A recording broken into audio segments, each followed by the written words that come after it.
I feel like Philip K. Dick is one of the most adapted sci-fi authors I can think of, especially if you look at the body of work that's been done after his passing. Total Recall, as an example, Paycheck.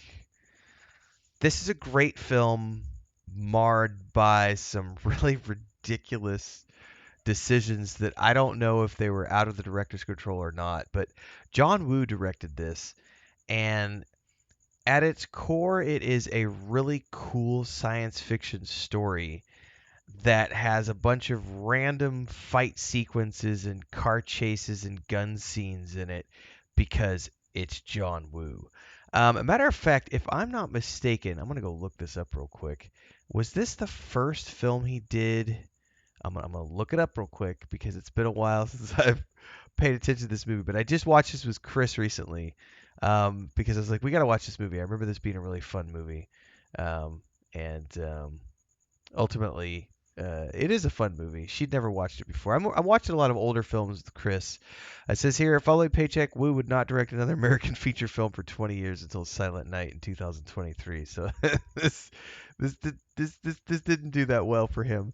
Um, so let's talk about the science fiction premise of this first, and then get into some of the ridiculousness that follows. So the premise is that there's a dude played by Ben Affleck who is a reverse engineer. He basically takes things, reverse engineers them, and works for this company to do so as a contractor, and then takes those things, shows the company how to make them even better than the competition, and then at the end of it all, they wipe his memory so that he is completely free of all legal blame, and they can't be blamed for anything because no matter what anybody says or tracks down, there's literally no evidence of anything and no memories of anything at all. And then he gets a nice big fat paycheck. Right? That's the overall science fiction premise here. This movie has a ton of great actors in it doing cool stuff when they were sort of earlier on. Like Paul Giamatti's in this as like the geeky sort of friend. Aaron Eckhart's the bad guy here. Colm Feore, who is it Colm Feore? I'm gonna go look at his name real quick if I messed that up. Colm Feore, who I think around this time or slightly before this, I had seen him in. There's a Stephen King miniseries. I think it was called Storm of the Century, I think, and he plays this creepy, like immortal wizard demon character that's looking for a new apprentice. That's a great man. I should totally review that as well. That's a great miniseries to watch. Um, Speaking of other authors, maybe now Philip K. Dick. I need to take that back. 'Cause now I just thought about Stephen King, and Stephen King is definitely, I think, had more stories adapted than Philip K. Dick has. Anyway, I digress. Um, the science fiction plot here is really cool. It has a great cast: Uma Thurman, Ben Affleck, Aaron Eckhart, Paul Giamatti, just to name a few. Um, so when you think about it just from a science fiction standpoint, sounds cool. Unfortunately, there's also some really weird action stuff that happens in this movie. One of which is Ben Affleck's character somehow, and if I'm not mistaken, this is either right before or right after he did the Daredevil movie. So like his character is working out in a sequence right after one of his big jobs at the beginning of the film, and Paul Giamatti's there like, "Come on, buddy, you know, got to snap out of it. I just wiped your memory. Let's make sure you're back. Make sure, They don't wipe their whole memory, by the way. They wipe the segment of the job, and he's there trying to make sure all the synapses are firing and everything. And he's like fighting with a staff, right? Which is something he did in the Daredevil movie. And it felt really out of place because he then has action sequences in the film where he fights with the staff multiple times, and it was just like, I wonder if they took advantage of that because he was coming off of training for that, and so it's like, hey, he's already done this, he could be good. And then this was Uma Thurman right around her Kill Bill phase, so she had the Kill Bill haircut and just the way she looks and everything else, and she also has some really weird action sequence stuff here, that was related to sort of martial artsy stuff, and the overall pacing of this film suffers quite a bit because it has really cool moments of um, dialogue that is peppered with the plot of, he did this job and things. But yeah. Anyway, let's get to the plot of the movie because I realize I'm rambling a little bit and I might not have even talked about a lot of this stuff. So here's the dude.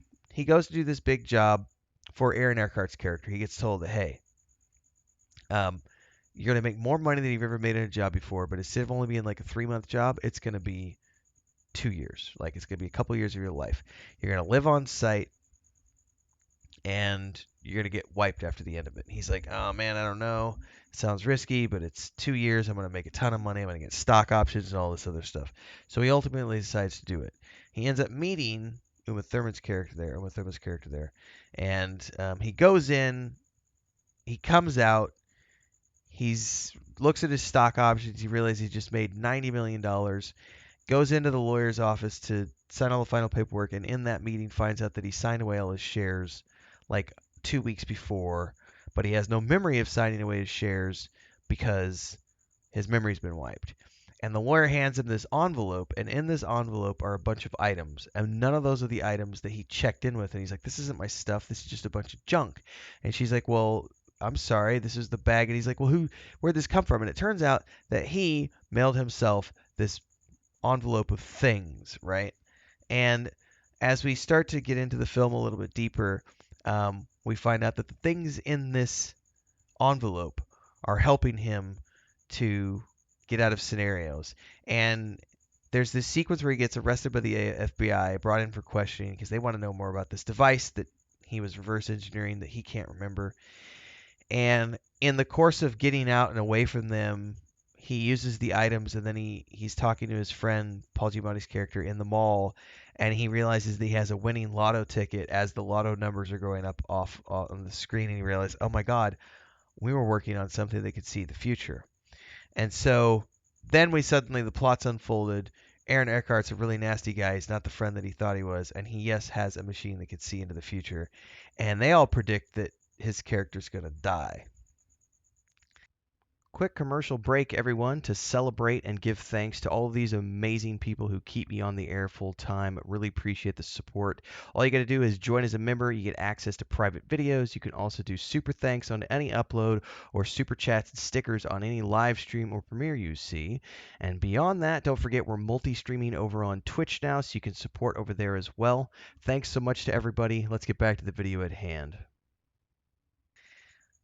And this is where it just the science fiction element this that got me when I first saw this film years and years ago was the idea of mailing items to yourself to help you get through future situations is a really cool plot device, right? And it's very well done in this film. It's just peppered in between this are these really weird action sequences because Aaron Eckhart sends Colm Feore and a bunch of goons after Ben Affleck's character to wipe him out and take him out because he, he ended up he knows too much and stuff. And then they find out that he actually sabotaged the machine, so now they want him alive. But there's car chase sequences and gunfight sequences and staff fighting sequences and martial arts fighting sequences that all feel really out of place in an otherwise really fun science fiction movie. This is one of those ones where I remember it. I remember watching this multiple times when it came out and loving it more than I did when I just watched it with Chris. I watched it and I went, it has some really fun stuff in it, but at the end of the day, it's also full of like really wacky, out of place. Like they're trying to be funny with the dialogue, and it's just like it feels forced. And there were some sequences in here where you could tell Ben Affleck is like he's given it his all, but it's just not is not. I almost feel like this is a case of him being potentially miscast, and I don't know why he was cast in this role or whatnot because Ben Affleck is a great actor, and I've seen him in some amazing stuff. There's a film he directed about where there's spies going into is it Argo? I think is the name of it. Like that kind of stuff. And I loved his Batman rendition, like Boiler Room. I can think of some really good Ben Affleck performances. This is not necessarily one of them. And Uma Thurman, everything just feels kind of forced a little bit. So there's a core storyline here, and I feel like the one person whose acting feels genuine in this film is Paul Giamatti. And I remember this being one of the first films I can remember Paul Giamatti being in that I can remember as an actor. The next one was it's an M Night Shyamalan film he did. Um, which is a really fun like fantasy film. Which the shape is it The Shape of Water? I can't remember if that's the name of it. Anyway, this is the first film I can remember seeing Paul Giamatti in, and like thinking of him as a character actor that I really, really liked. And he did a great job in this film. I think he's the one actor who actually brought his A game to this film. So it's a cool premise, marred by weird casting and funky action sequences that don't really fit in. Overall, it is a fun movie. It's worth your time to watch, I think. I'd love to hear your thoughts if you've seen it before. Drop them down below. Like, subscribe, hit the bell icon so you never miss an update, because I do random reviews of movies and TV shows in between all the gaming stuff we do here on the channel. So hopefully you enjoyed, and until next time, stay safe. Happy viewing, everybody.